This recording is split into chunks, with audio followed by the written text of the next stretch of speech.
Nakidula ako nining nindot nga personal computer set sa negosyante sa Mindanao nga si Arnold Edward Rabago. Sa kasina o kahilo sa mga bahin sa computer, managana kang mugunit. Pero niining tuhura, gihatagan niya ako sa katungod nga makagamit sa iyang 300,000 pesos nga personal computer. Nawa ko yung PC ko, tended lang talaga for show. Bali, hindi sa normal PC. Bali, kung sa mga compare mo normal PC, sir, overkill na siya. Kasi ginawa ko yun sa for rig show, best, sa looks and performance. Apil si Arnold sa ikaduhang Tagum Tech Expo din sa Tagum City, Davao del Norte. Gibangga niya kining iyang computer set sa uban pang computer set din sa Expo. Sumala niya, wala niya ginagamit sa ilang balay ang maong computer. Magunitan lamang niya kini kung dunay moabot nga exhibit sa mga mahal o nindot nga computer sa Mindanao. Pride talaga, sir. Kasi, siyempre, pinaghirapan mo, ginastusan mo, and then marami kang tinalo. Siyempre, achievement yun, sir. Sila di ay nga mga personal computer enthusiasts, may gimugna mismo nga club o grupo sa mga susamag hilig sa computer. Niining maong expo, dili pwedeng walay lapot ang grupo sa taga Davao City, ang DC Wired. Kung nagdahumtang ang grupo nila puros mga estudyante, dako kitang sayop.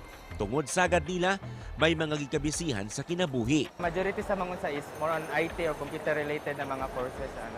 Na mga trabaho, na iba ng estudyante, mga hilig. Kay lagi sila grupo man, may panahon usab nga magkatapok sila bitbit mismo ang ilang mga personal computer. Medyo hago, pero alang nila na nagka-interest ni ini, never mind ang hago. Basta, enjoy sila. Among club, DC Wired, is every month naga-conduct o gathering with sa community namo, which is magdala mig mga sarili-sarili na mga computer, magtapok mi sa isang lugar. At the same time, mag-games mi, magdula mi games, LAN games or online games. Pero, dili lang personal computer set ang gihatagag pagtagad dining maong expo. Tungod, bisan ang PlayStation business, giapil gayod. Sa bagay, computer man gihapon kini. Concentrated lang hinuon sa padula, sama sa NBA. Sa gihapon, nakidula ako din sa usa sa mga unit sa PlayStation ni Dondon Jacinto Jr. Nagsugod siya sa pagdula, hangtod, kagihimo niya kining negosyo o take note. Gawas pa kini sa iyang trabaho. Since daghan ako og mga nidako na akong library sa mga games, medyo naisipan ako nga murag kani akong hobby, pwede na ako ni makuan, mahimong business.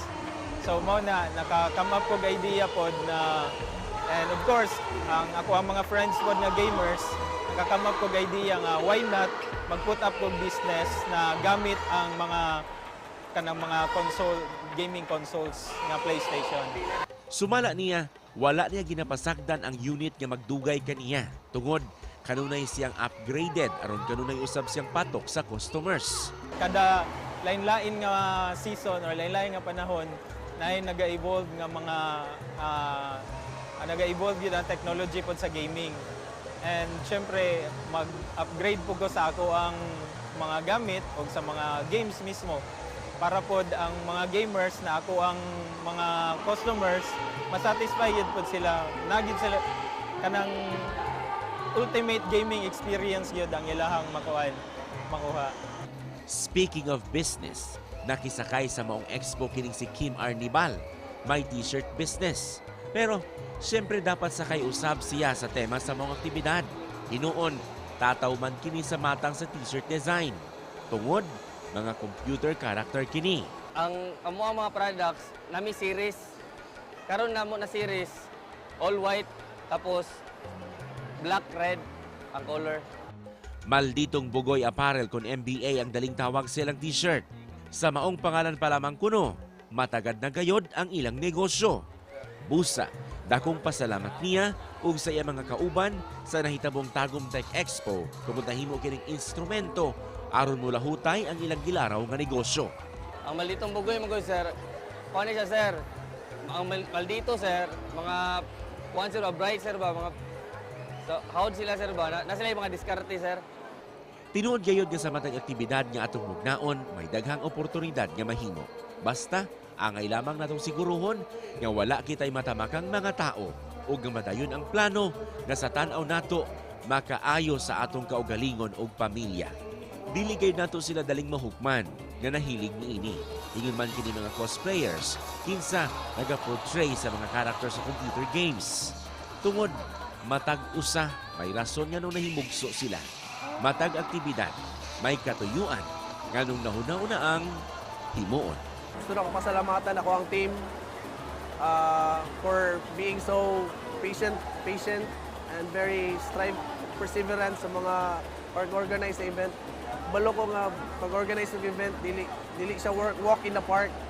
Daghan kayo kag i-consider ng mga butang, mga tao na istoryahon, tao, kumpanya na imong i-invite, i-encourage na mag-invest, muhatag og effort, mo trust sa inyong event.